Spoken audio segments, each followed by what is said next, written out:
Bismillahirrahmanirrahim. Alhamdulillahi rabbil alamin. Wassalatu wassalamu ala sayyidina Muhammadin wa ala alihi wa sahbihi ajma'in. Amma ba'du. Sahabat dan saudara-saudara sekalian, malam ini kita akan memulai membaca salah satu kitab yang menjelaskan tentang potret atau cuplikan dari kehidupan para sahabat Nabi Sallallahu Alaihi Wasallam yang ditulis oleh Dr. Abdurrahman Ra'fad Al-Basha.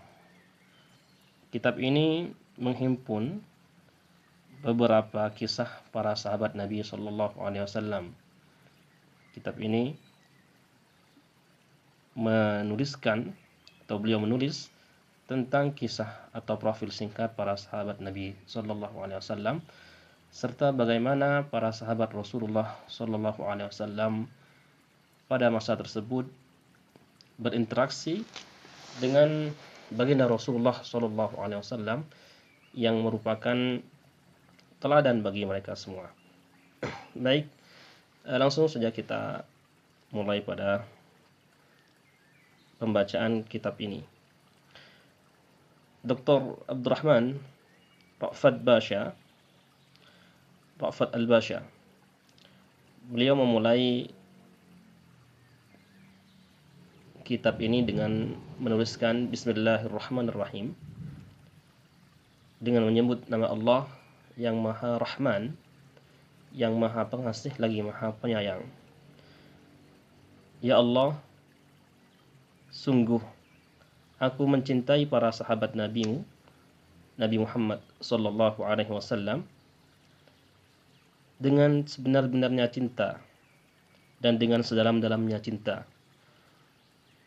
Maka karunialah hamba pada hari di mana ketakutan terbesar terjadi, karuniakanlah hamba, berikanlah hamba kepada siapapun di antara para sahabat Nabi Sallallahu Alaihi Wasallam, karena engkau sesungguhnya tahu bahwa aku tidaklah mencintai mereka kecuali karenamu, ya Arhamar Rahimin, wahai Zat yang Maha Pengasih. Inilah yang ditulis oleh Dr. Muhammad Ra'fad Basha dalam permulaan kitab Suwar min Hayati Sahabah atau potret dari kehidupan para sahabat Rasulullah sallallahu alaihi wasallam.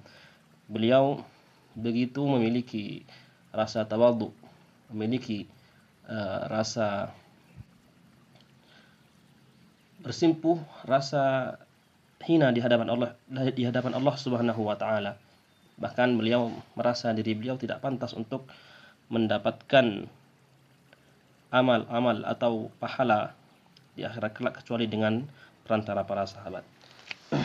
Baik sahabat sekalian, sahabat Rasulullah SAW pertama yang beliau tuliskan di dalam kitab ini adalah sahabat Anas bin Malik Al-Ansari radhiyallahu taala anhu. Dalam kitab ini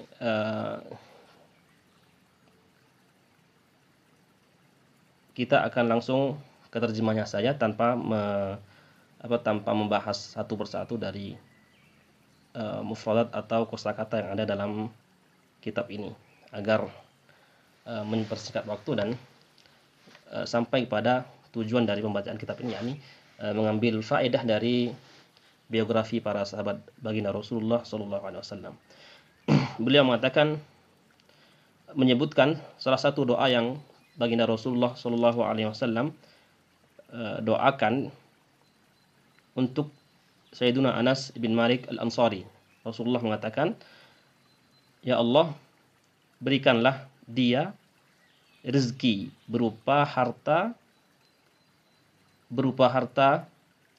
dan keturunan, wa barik lahu, dan berkahilah dia. Kemudian beliau memulai profil sahabat Anas bin Malik radhiyallahu anhu. Beliau mengatakan bahwa Sayyiduna Anas bin Malik saat beliau masih dalam umur yang begitu belia, ketika ibundanya yang bernama Al-Ghumaisah mengajarkan kepada beliau 2 kalimat syahadat.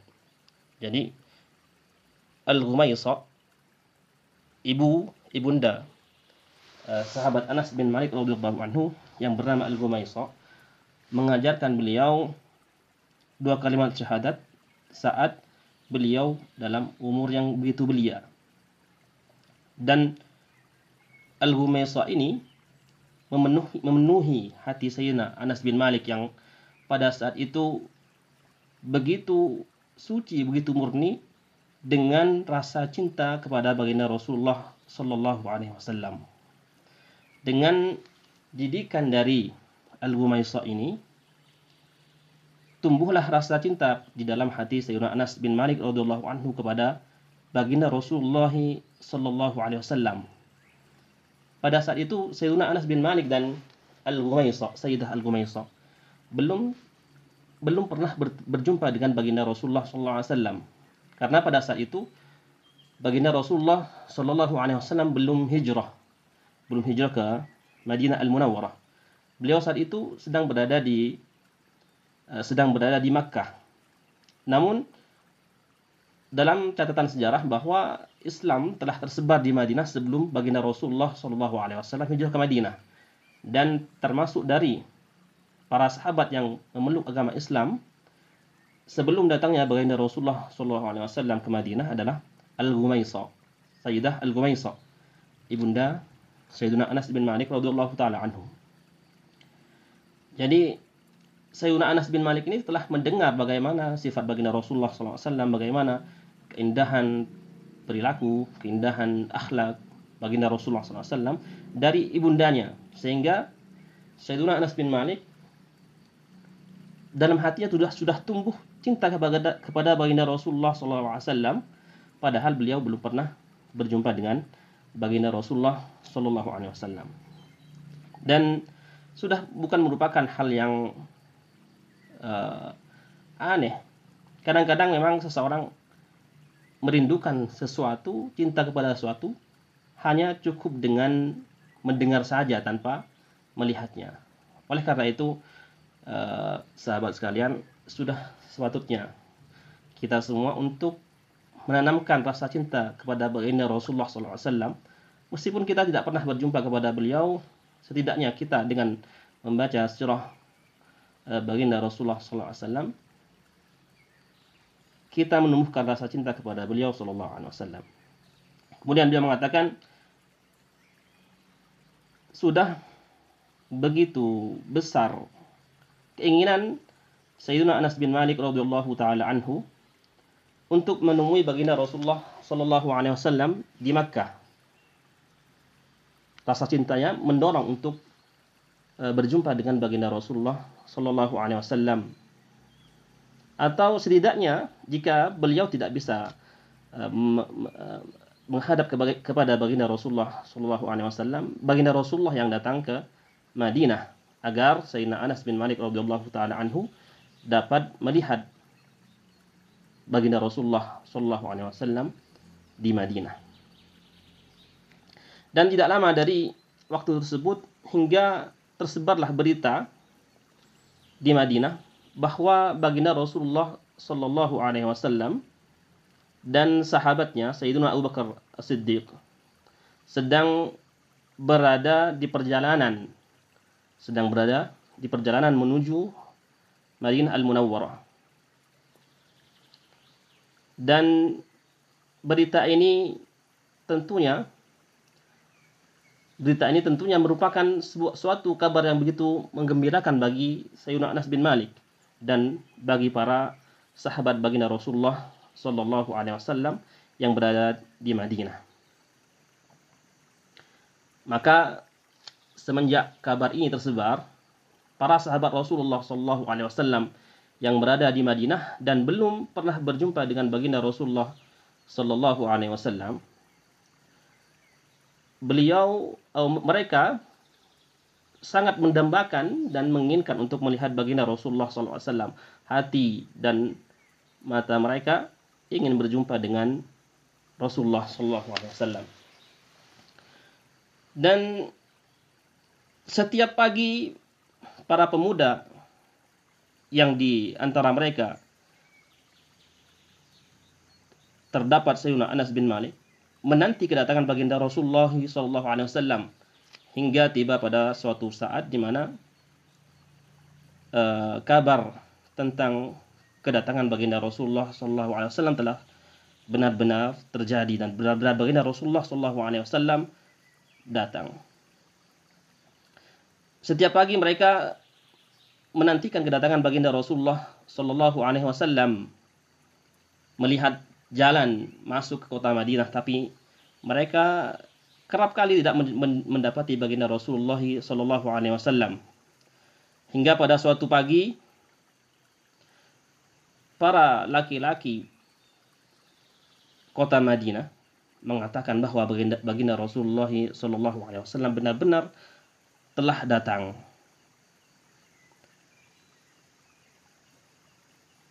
Setelah berita ini tersebar, otomatis seluruh penduduk Madinah, laki-laki penduduk Madinah, yattajihuna nahwa tariqil maimun. Mereka bergerombol berbondong-bondong mendatangi jalan yang merupakan jalan yang akan dilewati oleh baginda Rasulullah SAW untuk masuk ke kota Madinah. Mereka berbondong-bondong, berlomba-lomba untuk menyambut kedatangan baginda Rasulullah SAW. Para laki-laki dan di antara mereka juga terdapat sekelompok pemuda atau anak-anak yang masih belia. Dan di antara mereka adalah Sayyiduna Anas bin Malik radhiyallahu taala anhu yang sudah sejak lama merindukan kedatangan baginda Rasulullah sallallahu alaihi wasallam. Ketika Rasulullah sallallahu alaihi wasallam tiba di kota Madinah dan melewati sekumpulan orang-orang yang menyambutnya, beliau tiba di Madinah disambut oleh para penduduk Madinah, tentunya para kaum laki-laki. Adapun para kaum perempuan, mereka tetap berada di rumah mereka. Mereka hanya menaiki loteng rumah mereka dan melihat siapa sebenarnya dari kedua orang tersebut yang merupakan baginda Rasulullah Shallallahu Alaihi Wasallam. Karena memang dari sifat baginda Rasulullah Shallallahu Alaihi Wasallam, beliau tidak pernah membedakan dirinya. Beliau tidak pernah membedakan dirinya dari orang yang berada di dekatnya, Artinya Rasulullah Shallallahu Alaihi Wasallam ketika berada di antara para sahabat tidak ada yang bisa membedakan apakah ini Nabi ataukah itu adalah orang lain. Artinya ini adalah cerminan ketawaduan baginda Rasulullah Shallallahu Alaihi Wasallam. Kejadian ini adalah kejadian yang begitu membahagiakan yang oleh Sayyidina Anas bin Malik atau terpatri dalam hati Sayyidina Anas bin Malik. Hal ini atau kejadian ini terus beliau ingat sehingga umur beliau mencapai 100 tahun lebih. Jadi kejadian ini adalah kejadian yang begitu berharga bagi Sayyidina Anas bin Malik. Setelah baginda Rasulullah SAW menetap di Madinah, datanglah ibunda Sayyidina Anas bin Malik, Al-Ghumaysah bintu Milhan, kepada baginda Rasulullah SAW membawa putranya Sayyidina Anas bin Malik.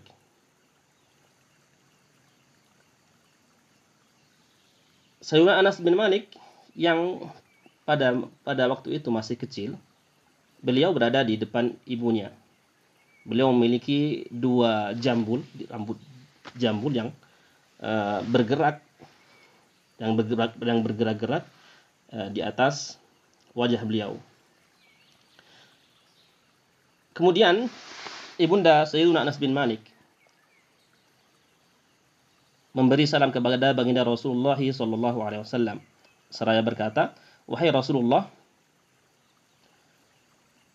tidak satu pun dari penduduk Madinah, dari sahabat Ansor, entah itu laki-laki ataupun perempuan, melainkan mereka telah memberikan hadiah kepada engkau.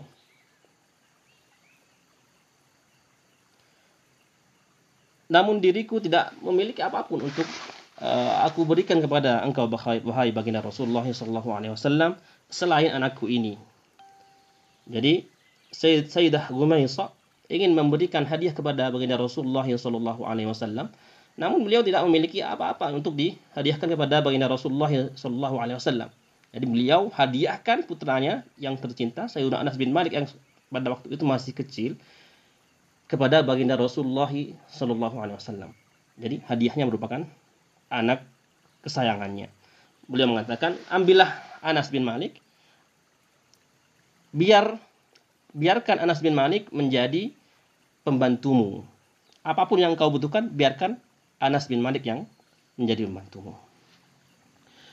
Baginda Rasulullah SAW ketika menerima hadiah tersebut, beliau merasa begitu bahagia.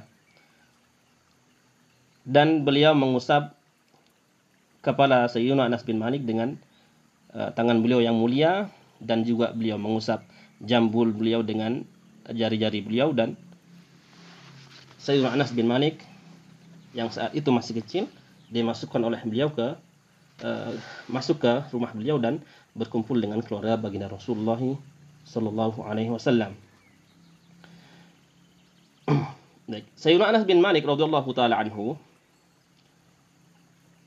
selain dipanggil dengan nama Anas, dalam bahasa Arab ada sebuah kebiasaan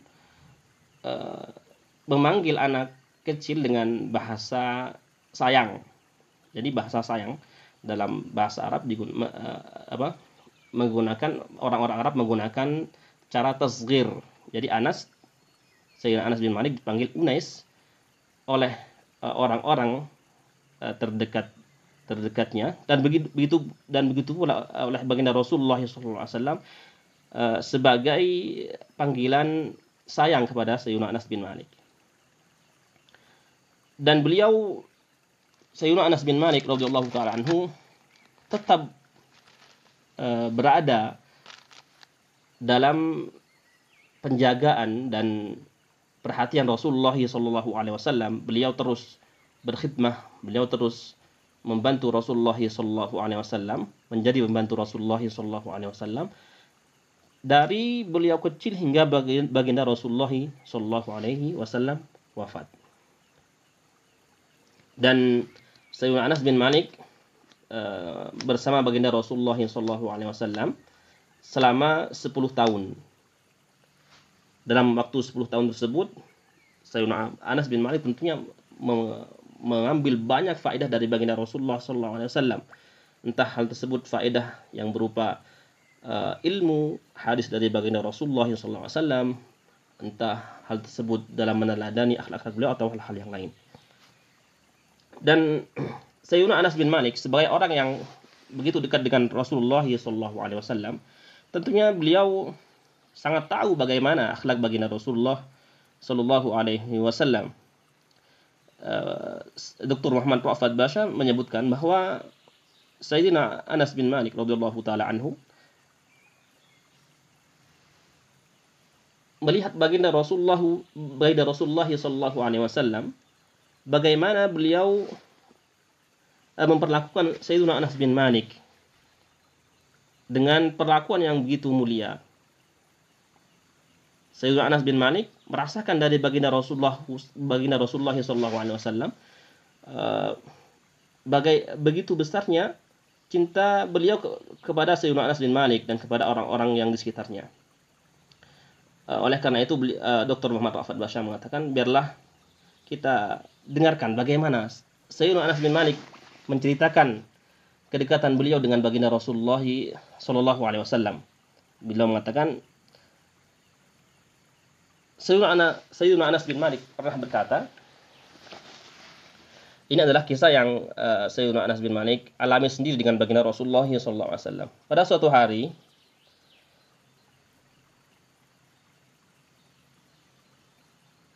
Sayyidina Rasulullah SAW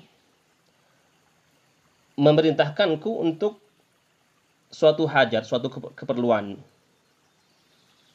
Dan aku pun berangkat untuk memenuhi keperluan baginda Rasulullah SAW tersebut.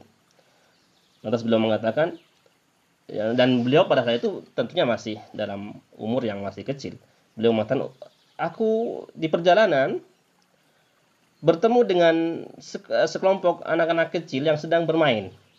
Jiwa bocil Anas bin Malik pada saat itu mendorong beliau untuk ikut bermain dengan anak-anak yang beliau jumpai di jalan. Kemudian beliau yang saat itu sedang berada atau sedang ingin menuntaskan perintah Rasulullah SAW, akhirnya terlalaikan oleh teman-temannya dan akhirnya beliau bermain dengan anak-anak yang beliau jumpai dan lupa apa yang Rasulullah SAW perintahkan.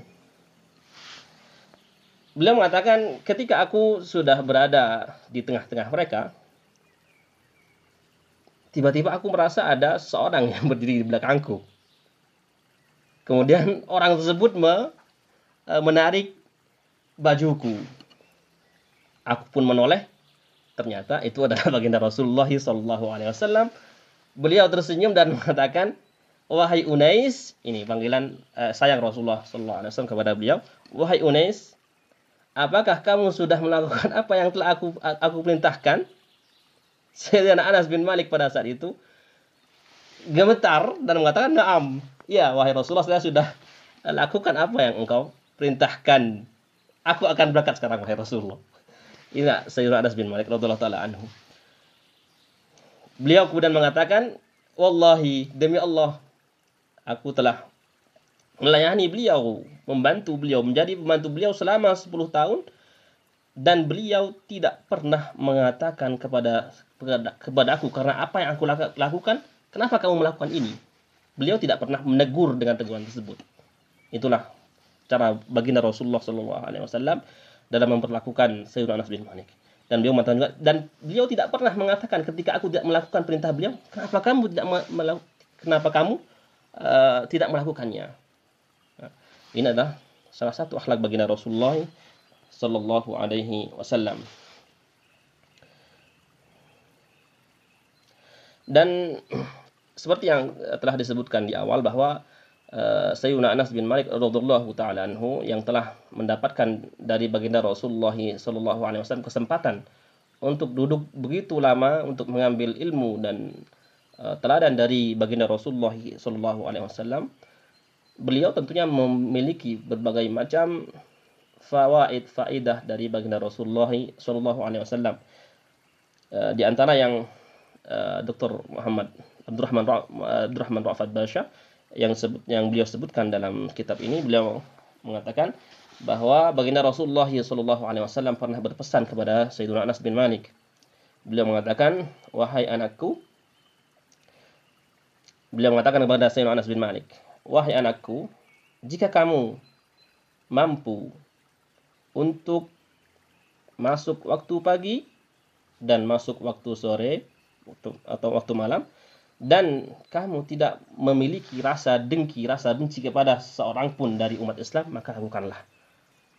Ini pesan yang begitu berharga dari baginda Rasulullah SAW kepada Sayyidina Anas bin Malik, bahwa jika kamu mampu untuk tidak menaruh rasa dendam, rasa benci kepada seorang pun, maka lakukanlah. Artinya, jangan sampai kamu tertidur, jangan sampai kamu terbangun, kecuali dalam hatimu telah bersih dari rasa benci kepada siapapun. Kemudian pesan yang kedua yang disebutkan di sini adalah, ya bunai, wahai anakku, atau lanjutan dari pesan beliau, wahai anakku, ketahuilah bahwa hal tersebut adalah termasuk dari sunnahku. Hal tersebut termasuk dari sunnahku, artinya termasuk dari sunnah Rasulullah SAW, agar setiap dari kita tidak menyimpan rasa dengki, rasa benci kepada siapapun pada saat kita ingin tidur atau ketika kita baru terbangun. Wa man ahya sunnati faqad ahabbani, dan orang yang menghidupkan sunnahku maka dia betul-betul mencintaiku. Dan orang yang mencintaiku, kelak dia akan dikumpulkan bersamaku di surga. Kemudian baginda Rasulullah SAW mengatakan, ya bunai, wahai anakku, jika kamu masuk kepada keluargamu, masuk rumah, fasallim, maka ucapkanlah salam. Hal tersebut dengan kamu mengucapkan salam akan menjadi keberkahan untukmu dan untuk keluargamu. Ini adalah dua pesan baginda Rasulullah SAW kepada Sayyidina Anas bin Malik. Pesan yang pertama adalah agar kita tidak menyimpan rasa dengki, rasa benci kepada siapapun, pagi ataupun ketika malam. Artinya semampu kita, sebisa mungkin kita tidak menyimpan rasa benci kepada siapapun. Kemudian yang kedua, agar kita selalu mengucapkan salam ketika kita masuk rumah, karena ketika kita mengucapkan salam ketika masuk ke rumah, hal tersebut akan menyebabkan keberkahan untuk kita dan untuk keluarga kita. Dia kemudian mengatakan, Sayyidina Anas bin Malik radhiyallahu taala anhu, Allah berikan panjang umur. Beliau masih hidup setelah baginda Rasulullah SAW wafat lebih dari 80 tahun.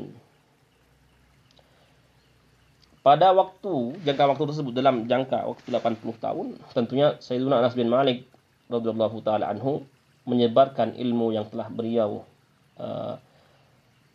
ambil dari baginda Rasulullah SAW, mengajarkan kepada para sahabat, kepada para tabi'in.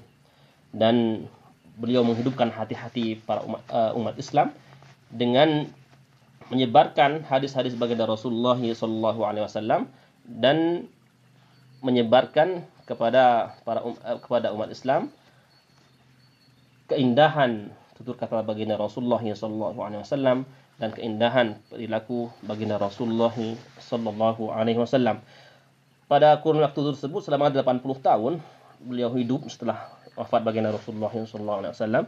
Sayyidina Anas bin Malik menjadi rujukan para sahabat baginda Rasulullah SAW dan umat Islam pada saat itu. Hukum ataupun permasalahan apapun yang terjadi,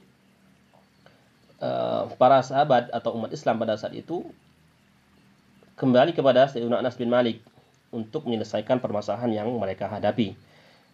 Dr. Muhammad Rafat Basha menyebutkan salah satu kejadian yang terjadi dalam pemecahan masalah ini. Beliau mengatakan bahwa termasuk di antara tindakan yang Sayyiduna Anas bin Malik radhiyallahu taala anhu lakukan adalah ada beberapa orang setelah baginda Rasulullah SAW wafat yang meragukan tentang adanya telaga baginda Rasulullah SAW kelak pada hari kiamat. Dan kita kan sering mendengar bahwa kelak di hari kiamat umat Islam akan datang kepada baginda Rasulullah SAW. Baginda Rasulullah SAW akan menunggu kita di telaga beliau dan kita akan diberikan minuman dari telaga tersebut. Setelah baginda Rasulullah SAW wafat, ada beberapa orang yang menyaksikan atau meragukan tentang kebenaran bahwa kelak akan ada telaga baginda Rasulullah SAW. Maka mereka pun mendatangi Sayyidina Anas bin Malik. Mereka yang meragukan tentang telaga baginda Rasulullah SAW, mereka mendatangi Sayyidina Anas bin Malik.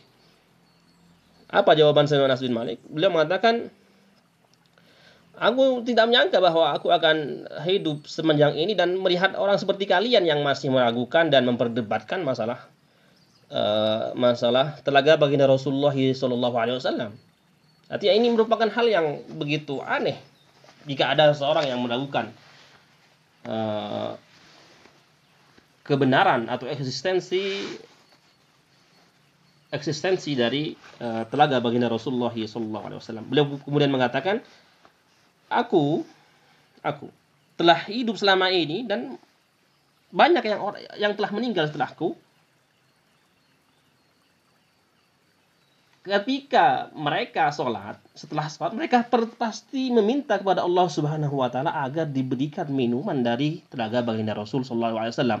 Artinya, Sayyidina Anas bin Malik ingin mengatakan bahwa para sahabat Nabi sallallahu alaihi wasallam dulu setelah mereka sholat pasti mereka meminta agar diberikan minuman dari telaga baginda Rasulullah sallallahu alaihi wasallam. Jadi tidak pantas jika ada orang yang meragukan bahwa kelak akan ada telaga baginda Rasulullah sallallahu alaihi wasallam pada hari kiamat.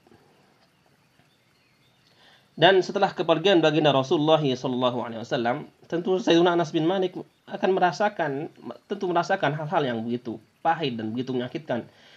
Seseorang yang ditinggal oleh sosok seperti baginda Rasulullah sallallahu alaihi wasallam, orang yang hidup begitu dekat dengan baginda Rasulullah sallallahu alaihi wasallam, kemudian beliau meninggal oleh baginda Rasulullah sallallahu alaihi wasallam, pasti beliau merasakan kesedihan yang begitu mendalam.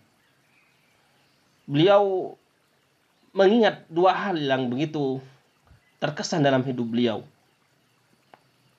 Hal pertama adalah ketika baginda Rasulullah sallallahu alaihi wasallam datang ke Madinah. Beliau begitu merasakan kebahagiaan yang tidak bisa dibandingkan dengan apapun kebahagiaan tersebut. Bagaimana beliau bisa memandang baginda Rasulullah sallallahu alaihi wasallam pada hari di mana baginda Rasulullah sallallahu alaihi wasallam masuk ke kota Madinah.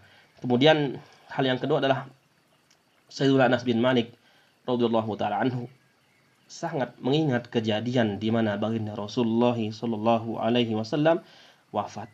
Beliau tidak berhenti menangis ketika mengingat kejadian tersebut. Tentunya Sayyidina Anas bin Malik radhiyallahu taala anhu termasuk di antara para sahabat yang begitu memiliki kemauan yang tinggi atau begitu besar keteladanan, bagaimana beliau meneladani baginda Rasulullah sallallahu alaihi wasallam, entah hal tersebut dalam perilaku ataupun tutur kata baginda Rasulullah sallallahu alaihi wasallam. Beliau menyukai apa yang baginda Rasulullah sallallahu alaihi wasallam sukai, dan beliau juga membenci apa yang baginda Rasulullah sallallahu alaihi wasallam. Baginda Sayyidina Anas bin Malik radhiyallahu taala anhu yang tadi kita sebutkan bahwa dua hari yang tidak pernah beliau lupakan, hari di mana baginda Rasulullah SAW datang ke Madinah dan hari di mana baginda Rasulullah sallallahu alaihi wasallam wafat. Beliau pernah berkata, atau sering kali beliau berkata, laqad ra'aitu an-nabiyya alaihi salatu wassalam yawma dakhala alaina. Aku melihat baginda Rasulullah sallallahu alaihi wasallam saat pertama kali beliau datang masuk ke Madinah kepada kita, dan beliau mengatakan wa ra'aituhu yawman qubida minna, dan aku juga melihat baginda Rasulullah sallallahu alaihi wasallam pada hari beliau dipanggil oleh Allah Subhanahu wa taala. Maka aku tidak pernah melihat dua hari yang menyerupai dua hari tersebut. Pada hari baginda Rasulullah sallallahu alaihi wasallam masuk ke kota Madinah, adha'a fiha kullu syai'.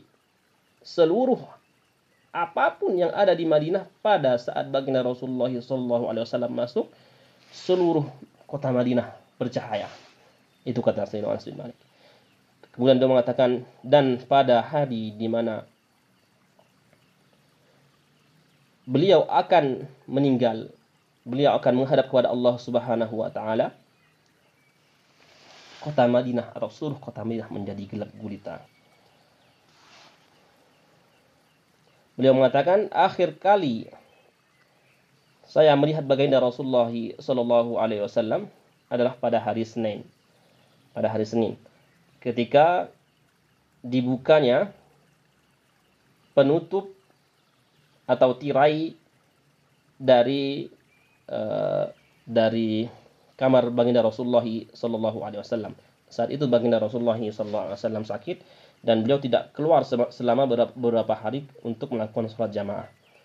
Dan pada hari Senin tersebut baginda Rasulullah sallallahu alaihi wasallam membuka tirai kamar beliau dan melihat para sahabat yang saat itu berada di masjid. Beliau mengatakan, Aku melihat wajah beliau seakan-akan wajah beliau adalah lembaran mushaf Al-Quran. Wajah beliau begitu bersih, wajah beliau begitu bersinar. Pada saat itu para sahabat sedang sholat dan Sayyidina Abu Bakar As-Siddiq menjadi imam. Mereka hampir saja membatalkan sholat mereka karena mereka melihat wajah yang begitu indah dari wajah baginda Rasulullah SAW. Namun sahabat Abu Bakar yang saat itu menggantikan posisi baginda Rasulullah SAW mengisyaratkan agar para sahabat tetap di shaf mereka untuk melanjutkan sholat. Kemudian beliau mengatakan, setelah itu wafatlah baginda Rasulullah SAW.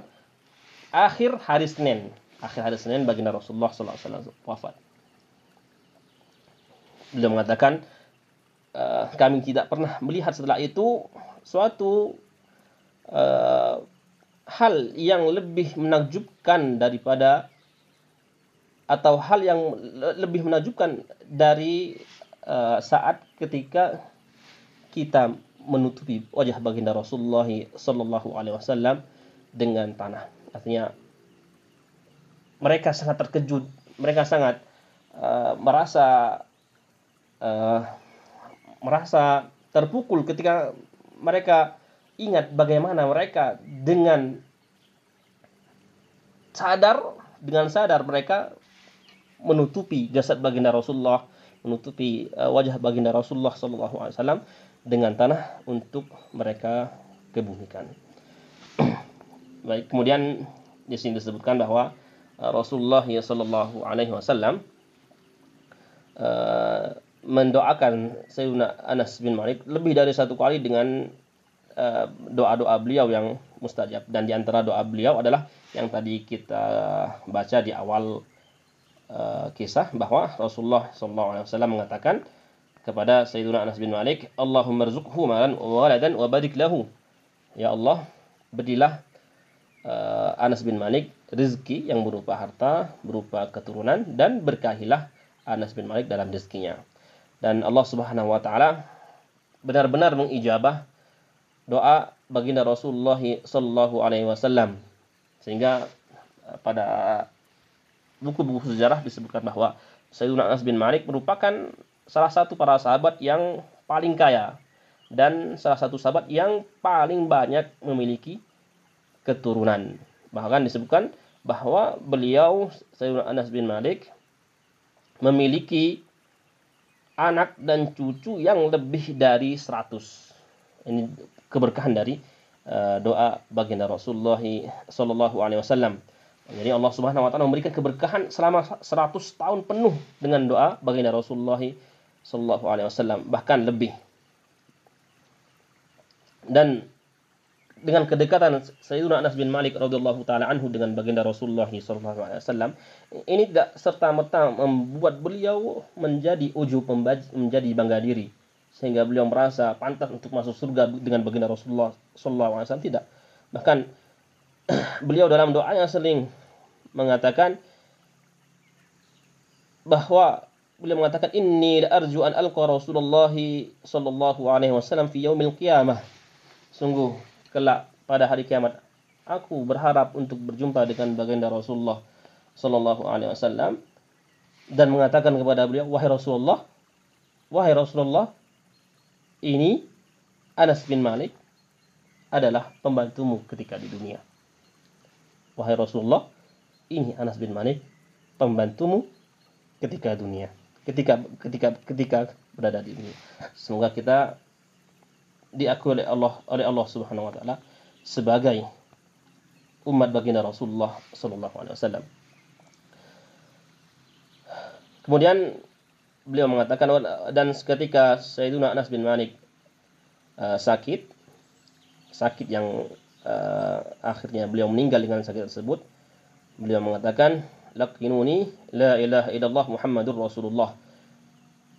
Laqinuni, talqin, artinya ucapkan di telingaku kalimat syahadatain, la ilaha illallah Muhammadur Rasulullah. Jadi disunahkan ketika kita ada kerabat kita atau orang-orang terdekat kita yang dalam kondisi akan meninggal untuk menalkinkan di telinganya la ilaha illallah Muhammad Rasulullah. Kemudian Sayyidina Anas bin Malik radhiyallahu taala anhu terus membaca dua kalimat syahadat ini sehingga beliau meninggal. Dan beliau juga mewasiatkan kepada keluarga beliau satu tongkat kecil yang dulunya merupakan tongkat baginda Rasulullah Shallallahu Alaihi Wasallam. Beliau berwasiat agar tongkat tersebut ikut dikuburkan bersamanya.